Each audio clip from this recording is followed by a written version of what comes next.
Hola chicos, buen día.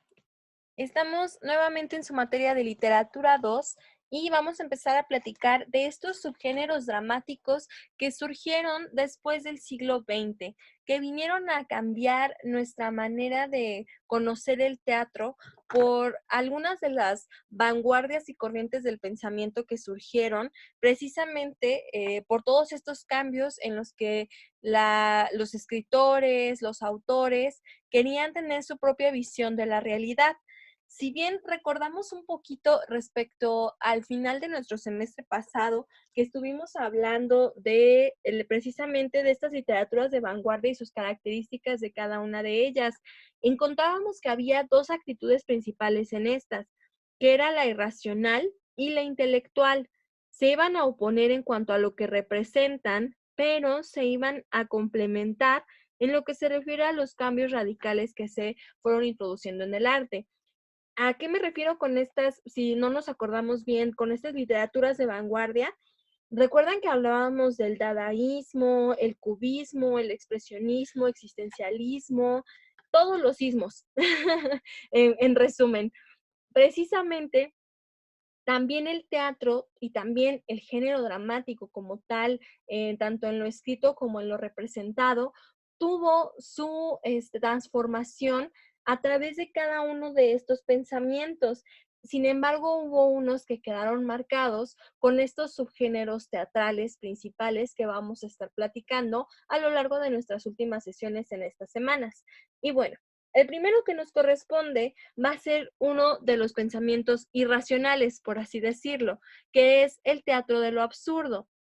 El teatro de lo absurdo, como su nombre nos lo dice, va a llevar cierto grado de ficción o de irracionalidad al momento de su desarrollo. Vamos entendiendo un poquito al respecto.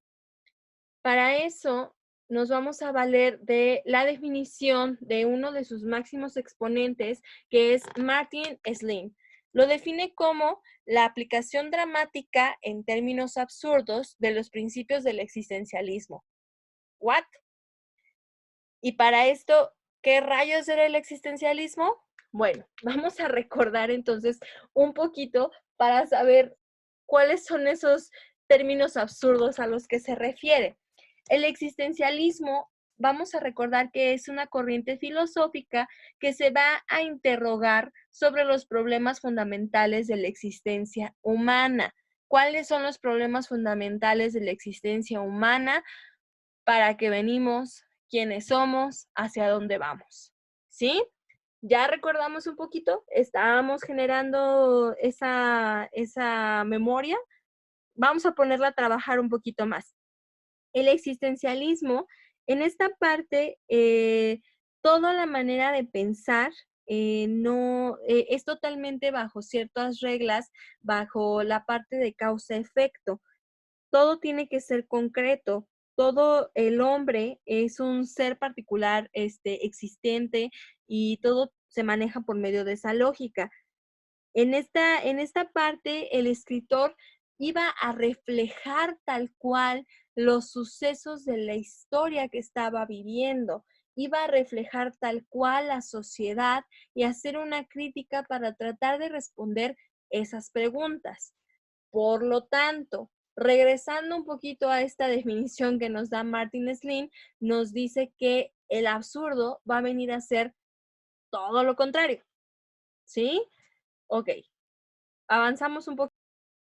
Bueno, y en pocas palabras, ¿cómo vamos a comprender nosotros al teatro del absurdo?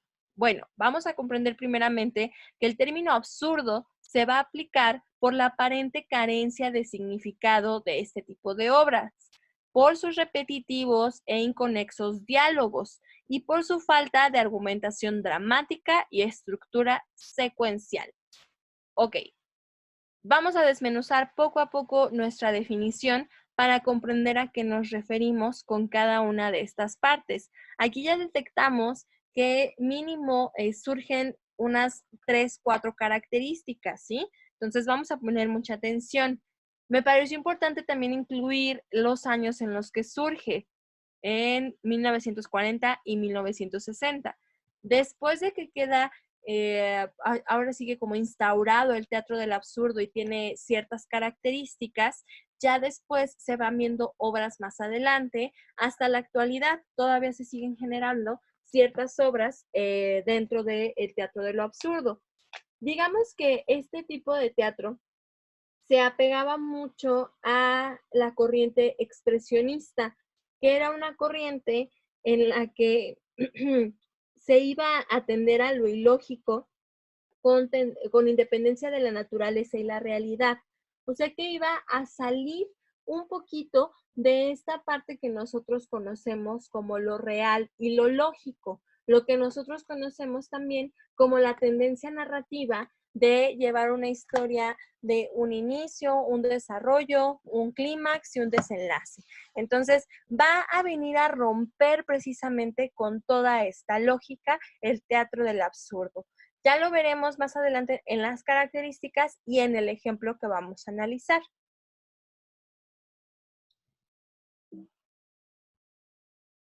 Y bueno, la finalidad del teatro del absurdo va a ser precisamente la de comunicar la actitud del dramaturgo ante las cosas, dar una intuición personal que se tiene respecto a la situación humana. Una intuición personal se refiere más que nada a que si bien a ciencia cierta no voy a saber qué me quería decir el autor, lo voy a intuir por medio de su texto, por medio de su puesta en escena. Y como el tema principal es precisamente esta parte de su visión de la humanidad y lógica, pues vamos a ver que nos va a presentar cada quien su punto de vista. Recordemos que a lo mejor apegado, nuevamente les menciono un tanto cuanto al expresionismo, nos puede hablar sobre esa fraternidad humana o la falta de ella por medio de sus obras, ¿sí? Bueno, ¿cuáles van a ser esas características que compongan a el teatro del absurdo? La primera, que he sido bastante reiterativa al respecto, es que rompe con la lógica. No existe una secuencia de la trama como nosotros la conocemos. Va a irse salteando, a lo mejor va a tener momentos de clímax, interesantes donde nosotros estamos esperando que suceda cierta acción, pero no pasa, no sucede. Entonces, vamos a ver que va a romper con ese esquema que nosotros estamos esperando. Los diálogos incoherentes. En esta parte sucede que los diálogos pueden estar incompletos y dejar a la imaginativa del espectador o lector lo que quiso decir. Era lo que nos referíamos en la finalidad, con la parte también intuitiva. Los efectos escénicos abstractos, ¿qué quiere decir? Que si bien puede utilizar muy pocos elementos en cuanto a su composición escénica, o puede utilizar algunos que no tengan relación entre sí. Regresamos a la número 1 con la parte de la lógica. Y también el uso de la literatura onírica.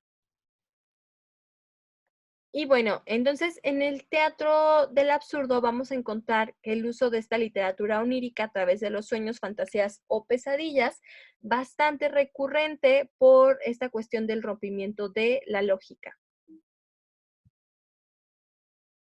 Ahora bien, al momento en el que se desarrolla la acción escénica, vamos a notar una constante repetición en las acciones de sus personajes.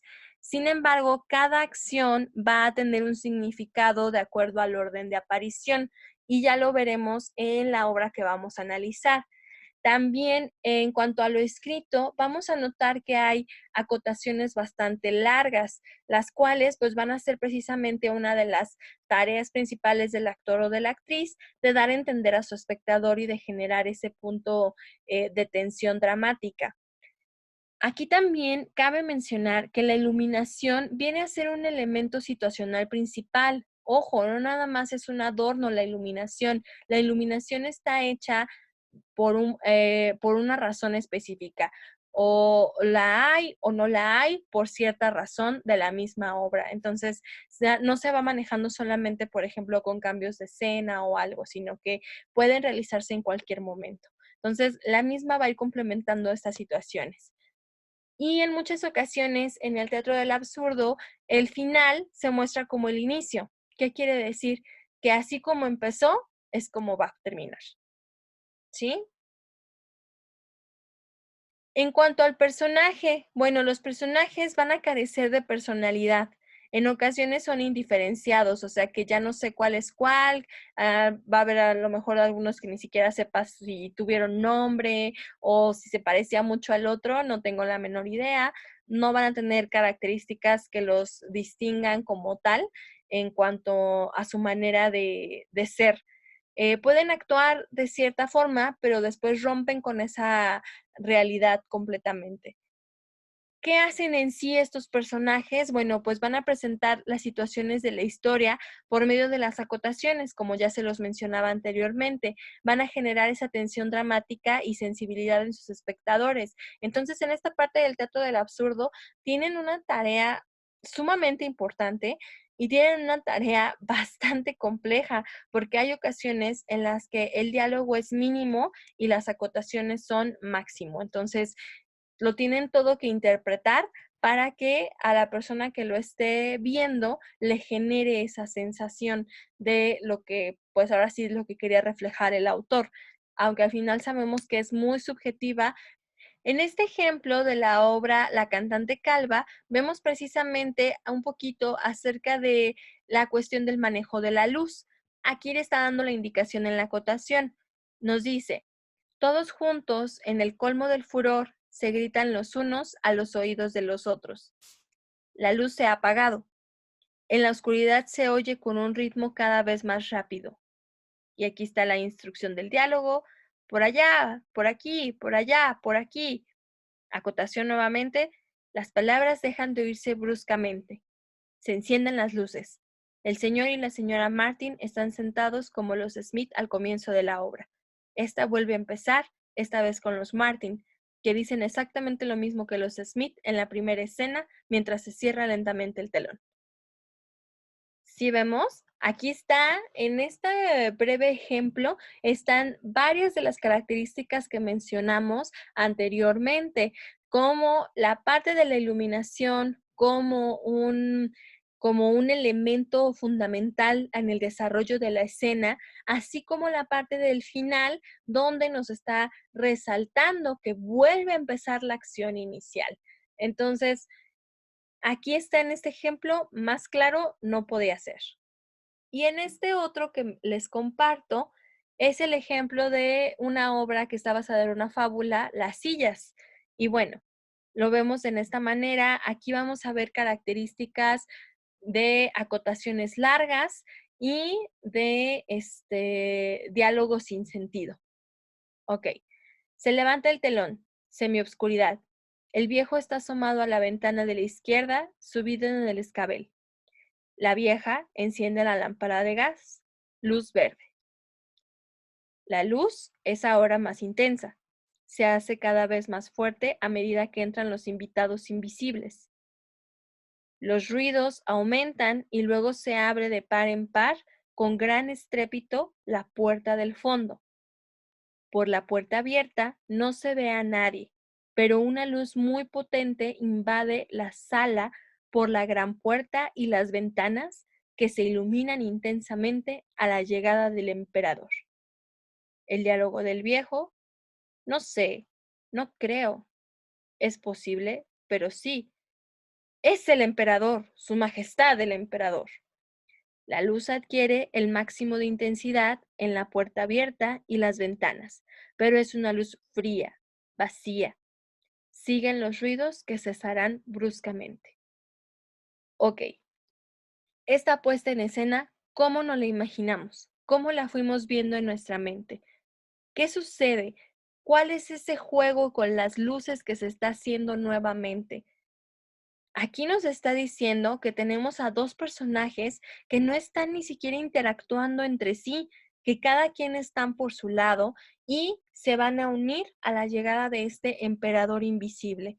Entonces están hablando como de ciertas alucinaciones que están teniendo y que la luz es uno de los representantes que va a ayudar a que esto se entienda. Espero que con estos dos ejemplos quede un poco más claro acerca de lo que nos estamos refiriendo al teatro del absurdo. Si no, ya veremos nuestro ejemplo para que quede completamente claro.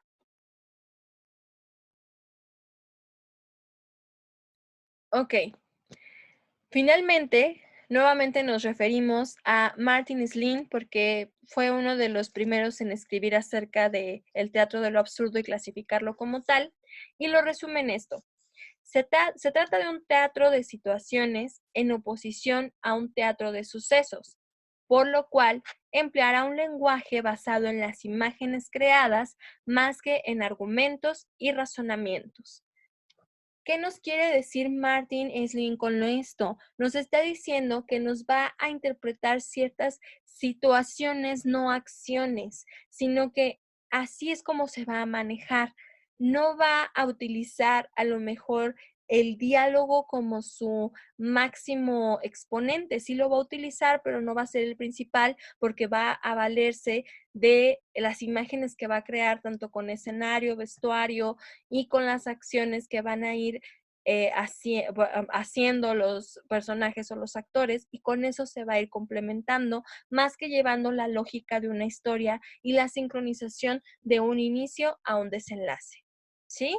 Entonces, bueno, con esto vamos cerrando nuestro tema de esta semana. Espero que haya dudas, de verdad, espero que haya estas dudas para que podamos comentarlas los días de nuestra clase sincrónica. Les dejo la bibliografía que consulté, fueron estos PDFs. Si alguien los quiere, se los puedo facilitar sin ningún problema.